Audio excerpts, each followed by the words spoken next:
Hey everyone, it's Meredith Besh, Clarity Coach and CEO of PauseBox and host of Full Living After 50. Thanks for joining us today. I'm super excited about this topic. It's all about stress, and boy, do we know all about that. But the difference today is we're going to hear from our expert to really figure out what stress looks like in the body and how it affects your hormones and what you can do to find better balance. So these conversations of full living after 50, really my intention is that you get the information so that you can start feeling at peace with your body instead of that zone that it feels like oftentimes. So you can make peace with your body and really live the life you love. And that's the intention of this whole program. So today I'm very excited to introduce you to my favorite expert on all things nutrition and hormones. Laura Morrow is here. She is founder of Laura Morrow Wellness, and I've used her in my life, and she's made a huge difference in my how I feel. So I'm really eager to share her tips with you. So a little bit about Laura. She used to suffer from fatigue, brain fog, joint pain, chronic headaches, and migraines. And she reversed her autoimmune symptoms by changing her diet and lifestyle. Yes, we know that's really what it comes down to. And she's a nutritional therapy practitioner, and she's passionate about helping other women reverse their symptoms and balance their hormones during their journey to better health. So welcome, Laura. Thanks, Meredith. Super excited to be Yay. sharing with your ladies. Yes, it's such a big topic, and there seems to be so many angles at, this time of life. Things just really hit the fan, and you're just kind of Yep. trying to diagnose what's up. And you've been a huge help in my journey. So first, before we start, just tell us a little bit about where you live and your age and kind of your journey. Yeah. So I live in Northern Virginia in Vienna, right outside of Washington, D.C. I've been here for over 20 years, and um I am 44, and I my journey is, for a while there, I felt a lot older than that. After I had my second son, I was still in my 30s at the time. This was a few years ago. And, um, I had a toddler, I had a newborn. So I knew I was going to be tired, right? Like I was expecting that. But I got to a level in my exhaustion that I could barely work. At the time, I was a sales director in a multi-level sales business. I had a large team and I was excited about what I was doing, but I could barely get out of bed in the morning. I had been suffering from headaches almost daily for years. Those were getting even worse. I was having trouble getting off the last pounds of my pregnancy, even though I was working out almost every day and what I thought was eating well. Mhm. Um, and I told my husband, I felt like I was like almost like sleepwalking through life, or just like kind of like I was like walking underwater. Like it just, everything seemed so hard, even just daily tasks. It just was just a struggle to get through the day. It just felt like I was just on this hamster wheel and couldn't get off. And I just kept going because, like, as moms, as business owners, right, like we just keep putting one foot in front of the other and keep scheduling more and more things and just keep trying to survive on like caffeine and no sleep, and we're just burning ourselves out, but we don't really know any other way. And that's where I was. And how my body got my attention is through pain. I started getting pain in my feet and in my hands. I started getting stiffness in my fingers. And then I started getting tingling up and down my arms and in my legs. And I was finally sent to a rheumatologist. And there were a bunch of these like old 80-year-old old people in there. And I'm still in my 30s at the time. And I was like, I am way too young to feel this damn old. Like Mhm. this is like something is really wrong with me. But traditional tests from my doctor kept coming back as like, I'm fine. And I knew I so wasn't fine. And finally, it was my chiropractor who said, like, you've got to get this under control because this is only going to get worse. It's not going to get better. And so I changed things with my diet, my nutrition, my lifestyle. And in less than a month, um, things totally changed. My pain started going away. My energy level went up so much that I was able to start a new business. I started waking up earlier. The tingling went away. My headache, that wasn't even, I'd had those so long, I didn't even think about those anymore. Headaches went away. It was like a total life change. And I was like, I've got to tell other women that there is something you can do, that you don't have to feel old and like this is just the way it's going to be. Yeah. That there's changes that you can make. And Yeah. so that's what started my passion and changed my whole career trajectory. Wow. Well, we can, even though you were very young for all these, I mean, these symptoms are symptoms women of all ages get. Did you find, Mhm. are the main concerns of women you work with in this age bracket, are they similar to what you just described? Yeah, yeah. So most of my clients are in their 40s and 50s. And a lot of the reason for that is because a lot of these things happen because of lifestyle factors is huge. And when you have stress, whether it's stress like emotional, mental stress, career stress, relationship stress, or physical stress, um, these symptoms can show up and cause what we call adrenal fatigue, which I'm going to Mm. talk more Oh, about. good. Yeah. And one of the big stressors is when you have hormone changes in your body. And that's like after having a baby is a huge time. And the other huge times are when you start going through perimenopause and then menopause. And perimenopause is that time before menopause when you start experiencing those symptoms Hmm. that we start getting in our 40s, that can go on for 10 years before you actually reach menopause. And the official definition of menopause is when you haven't had a period in a year. Yep. Okay. And then you're postmenopausal after that. Yeah. But yeah, so a lot of my clients are hitting that stage and they have been experiencing a lot of these symptoms for a long time. And it's when their kids are getting older into high school or leaving for college that they're finally like, I'm going to this on myself and do something for me when they come for me to help. Yeah. And Oh, yeah, I yeah. relate So to that's, that 100%. yeah. It's like, you kind of, you're hanging on, you've been doing what you've been doing. It's been your success strategy for so long. But the thing you don't think Mhm. about is this physical stressor of the hormones changing because you can't see it. You don't know what's happening. Yes. But all of a sudden it Mhm. upsets the apple cart. I mean, the apple cart would have gotten upset by itself. It's not a sustainable strategy. But the Mhm. hormone change seems to really be a catalyst for just the whole nuclear meltdown that happens in our Yes. body and our wellness and our vitality. So yeah, tell us a little Mhm. bit about this adrenal mystery.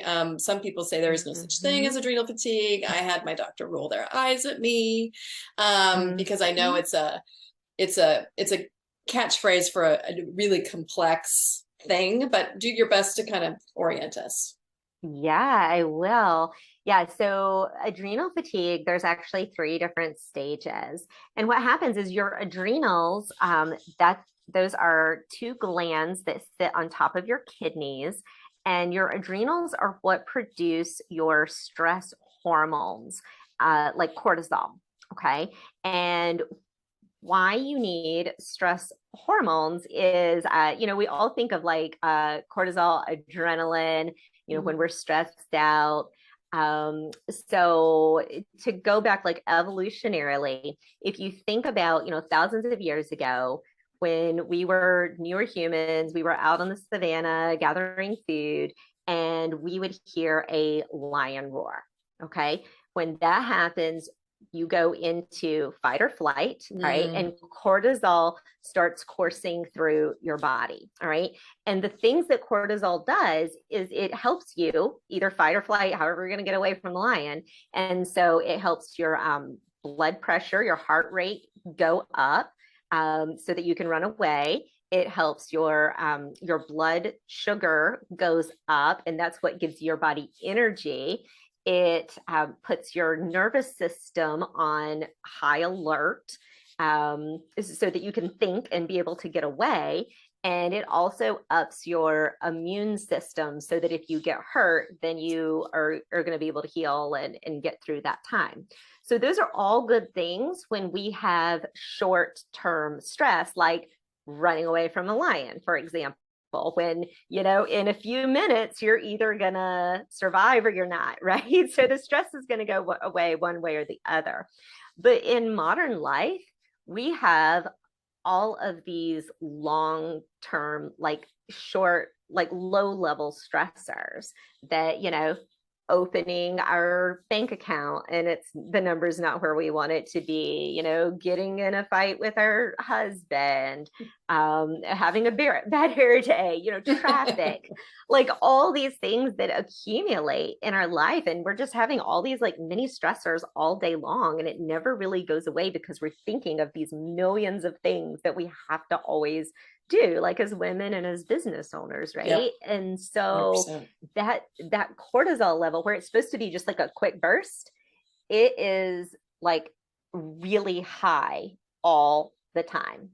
And so that is the first stage of adrenal fatigue, is when you are, I like to call it wired but tired. Have you ever felt that before? Wired but tired, just a little. And I was wondering, this doesn't just have to happen during menopause. This is like this wired but tired feeling could have been something we've used all our life. Right? Exactly. That's kind of the chronic thing. That's the thing.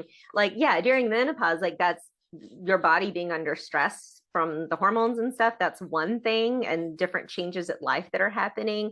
But I mean, I've had periods of wired but tired all through my life, when I was in high school and, trying to make good grades, and then in college, staying up for exams, and, then launching multiple businesses through my career, having kids, so we have different stages of this in our lives. And the thing is, when you're in that wired but tired state, a lot of times that can be almost addicting. Like we're like, a lot of times you feel like you're in the groove when you're wired and tired, when it's lasting for a little bit. Have you ever felt like that before? Well, like I was going to say, you helped me name that, because I was like really excited. Like I get focused and I start going, and like really, multitasking and like super zoned in. And I was like, oh, I'm in my zone. This is the flow.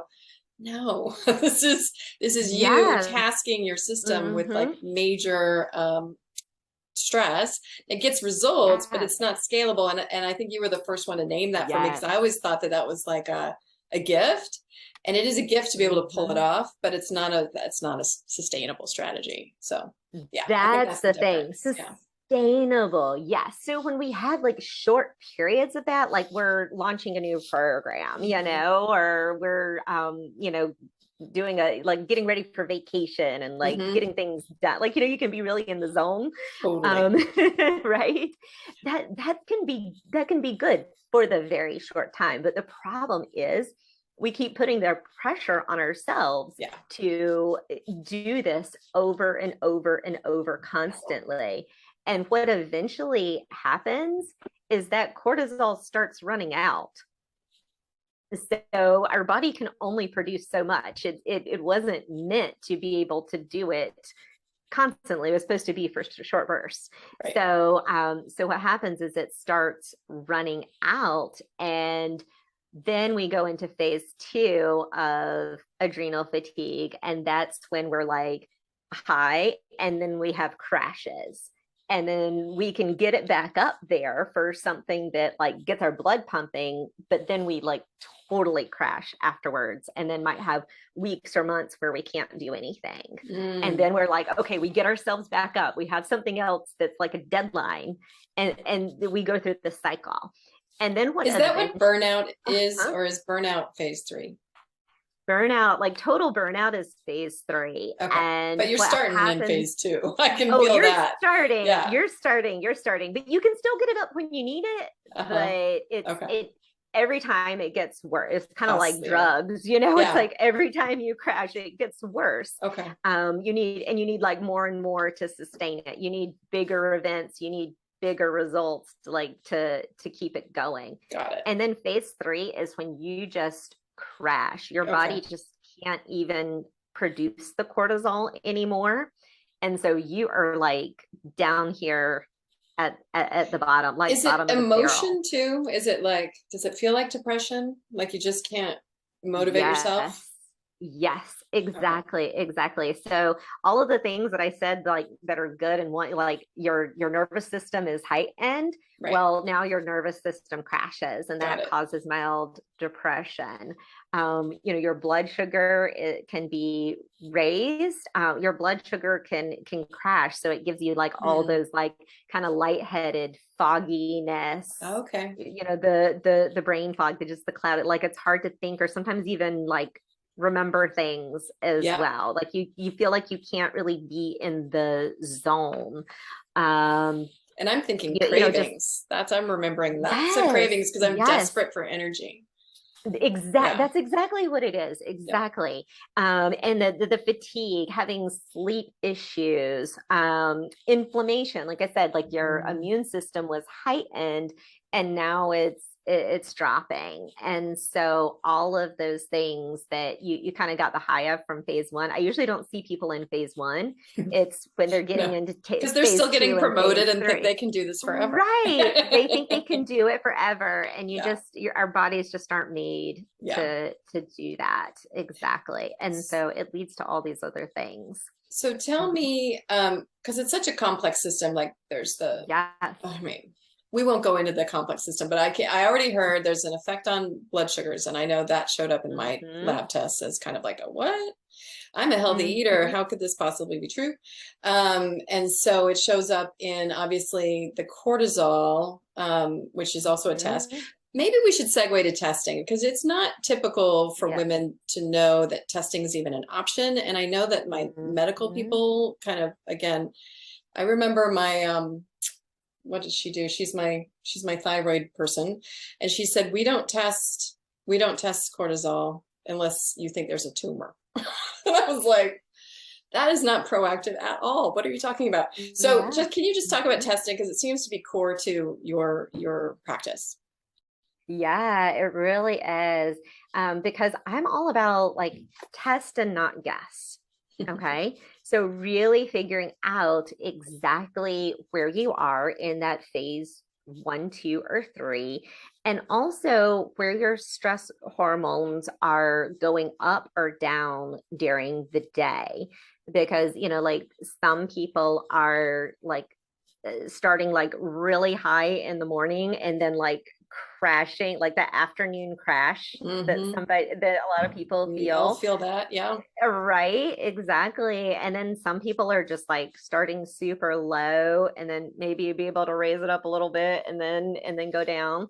So really seeing what your own body's patterns is really helps me target exactly like what kind of food you should be eating, like the balance of the food, when you can be eating to best match your body, like when exercise times is best going to match your body, instead of fighting again, instead of making you more tired, can actually help energize your body. So we can really test that, and also really see what your body is missing in terms of the nutrients, because there's a few things that really get depleted when your body is under all this stress, like vitamin B, vitamin C, zinc. Those are some of magnesium. Hmm. Those are some of the big nutrients that your body is really lacking Right. and really being used up. So, So this reminds me mhm, that before I started with you, I was, taking maybe a daily multivitamin or something very minimal. mhm, And mhm. um, and I know you had a lot of recommendations around food, and I'm already a Yes. really good eater, so those were Yeah. some, little trade-offs, less of the corn chips and more Mhm. of the, roughage. So I get that. Mhm. But can you speak to supplements? Because I kind of villainize supplements like, well, I shouldn't need them. Mm. I shouldn't have to have them. They're very expensive. You know, why do I need supplements? And I know that's a bigger conversation, but just kind of what is your philosophy on helping women in this stage of life? Why do we need supplements? Or Mhm. do we? Yeah. Maybe I Yeah. maybe I was the only one.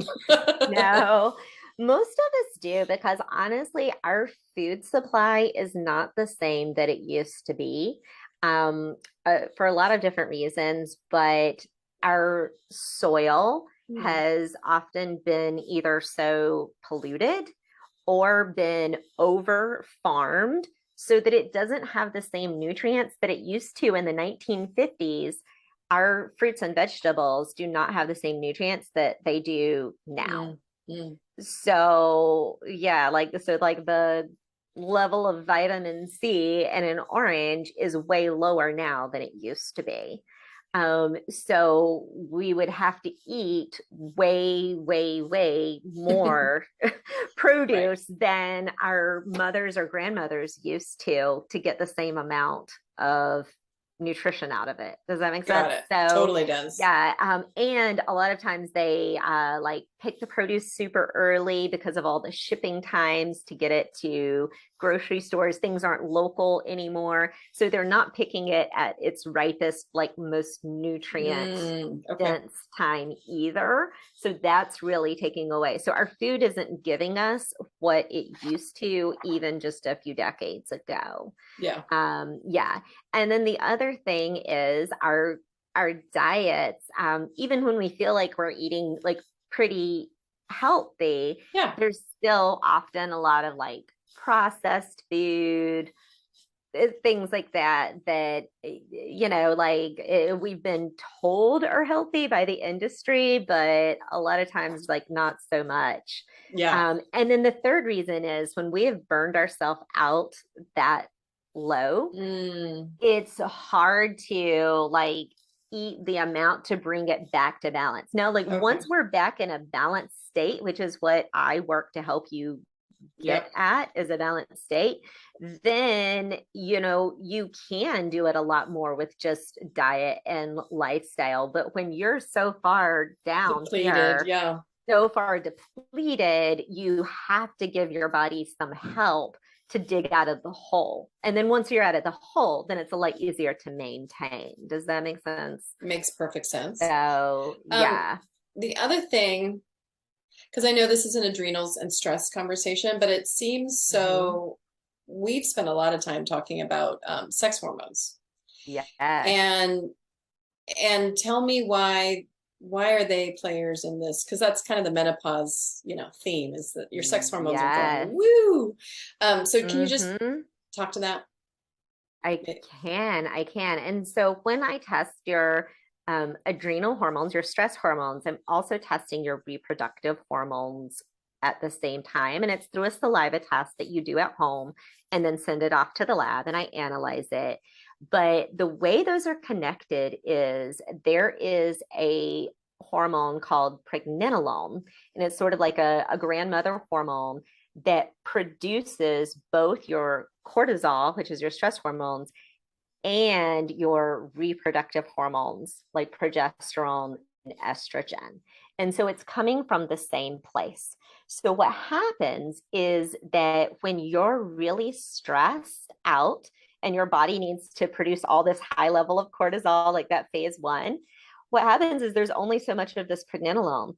And so more of it goes to raising your cortisol, and there's less of it for your reproductive hormones. So it's called the cortisol steal. Okay. And so it's stealing. And if you look at it, your body is really trying to help. Like they're trying to say you don't have enough resources over here to make it through the day. So you're so wired up, you're not going to be reproducing anyway.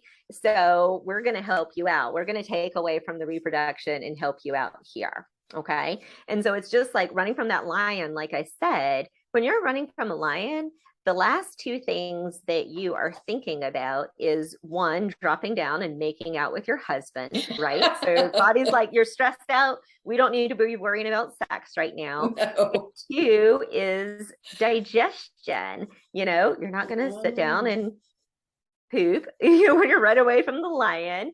You're not going to and your body is like, okay, we can finish digesting that food once we get away if we make it. 10 minutes later, we can do that. But when you're stressed all the time, your body literally quits digesting food. So that's why a lot of digestive issues come in with the stress and come in with the menopause.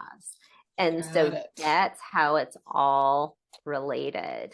It feels like a mountain of information, and you could just Google yourself to death trying to kind of self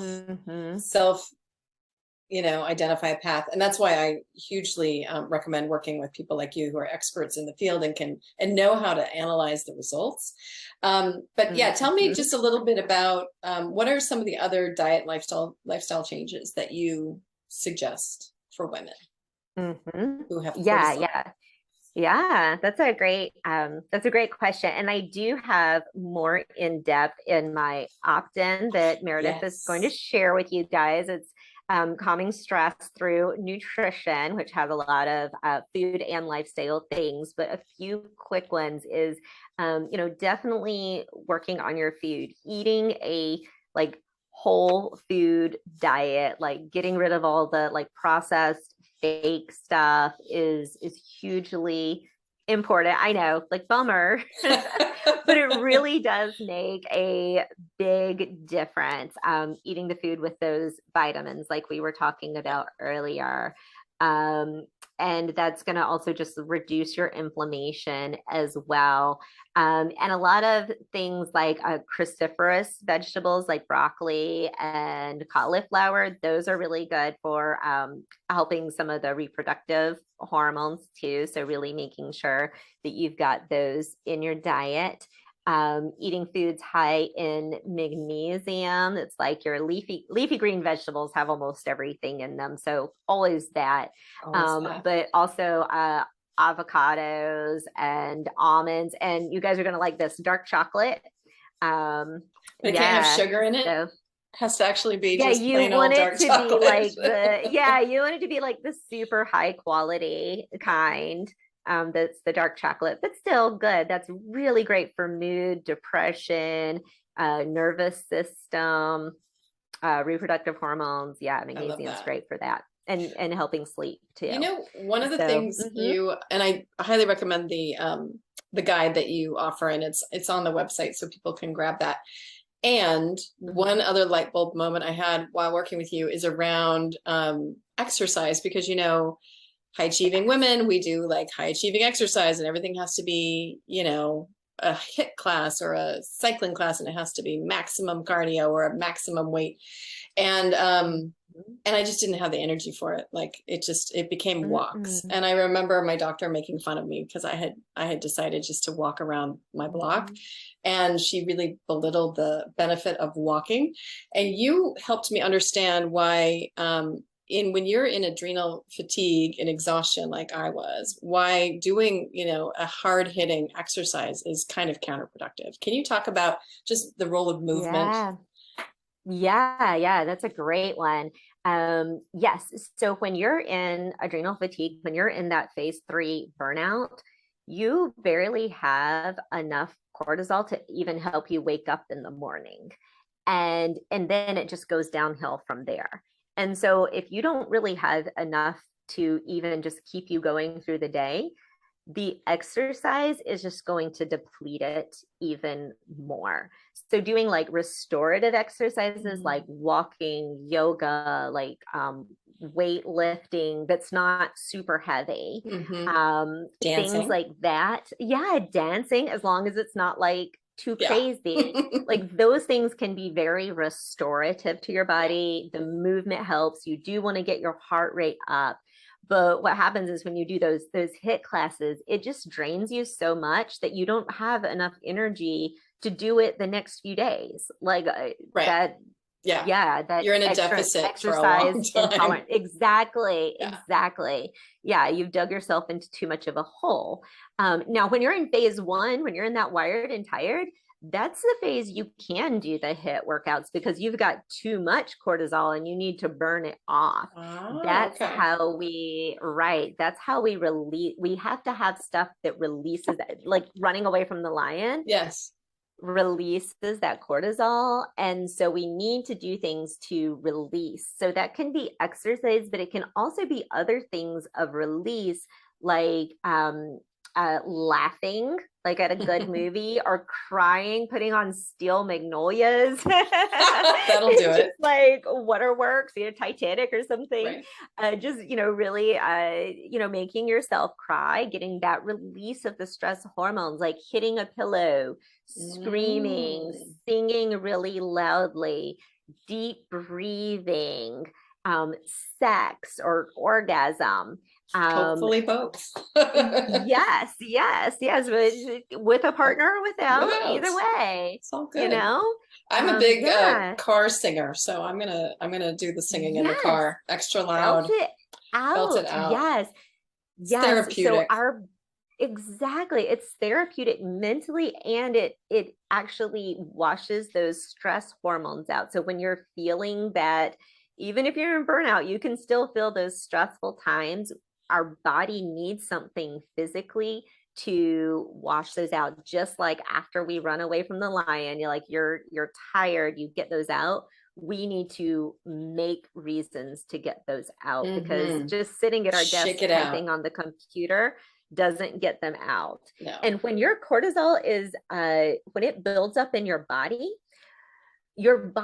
can't when it's not flushing it out, you know where it stores it? In your fat cells. Oh, So yes, so it's a that's double part of the whammy. thing with our weight gain Yeah. too, right? So if that's not motivation to Ugh. do something to release, Yeah. then yeah. That makes Mhm. total sense. So, is there anything I didn't ask you about adrenals that you want to share? Because I know we jumped all Mm, over the place. If there's anything top of mind. yeah, yeah. Let's see. I wrote down a couple of things. So, yeah, I think just the main thing that I want to say is we talked about food, we talked about testing and not guessing.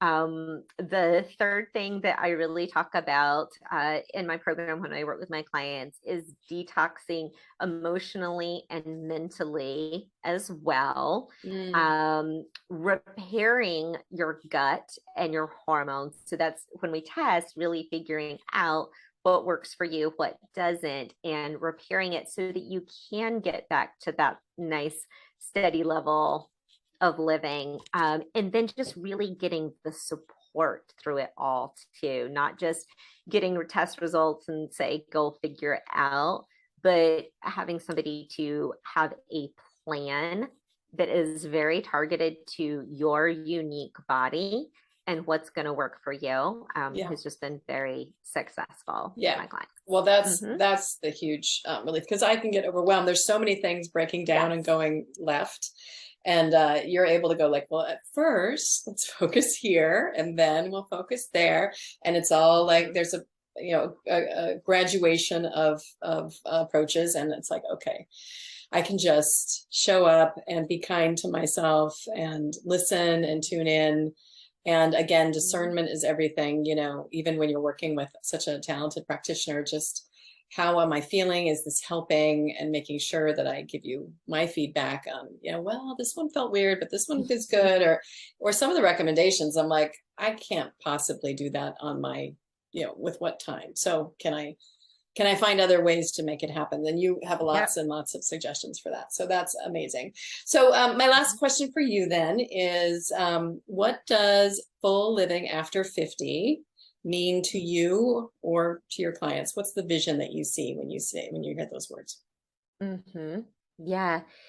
Um, it's so many of my clients, when I ask them about their vision, like what they really want to gain out of our time together, are just like, I just want to have the freedom to live a normal life.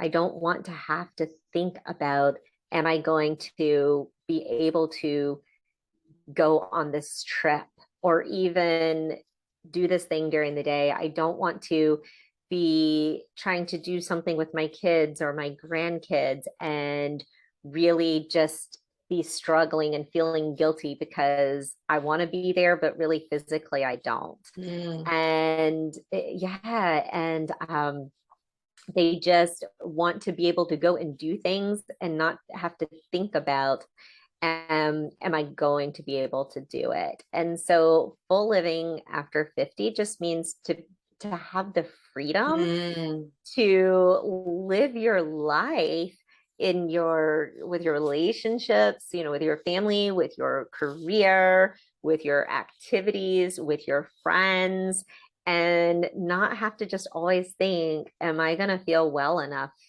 on that yeah. day, or am I going to have the energy to be Yes. able to do that? And if Exactly. I do, am I going to be able to enjoy it while I'm there?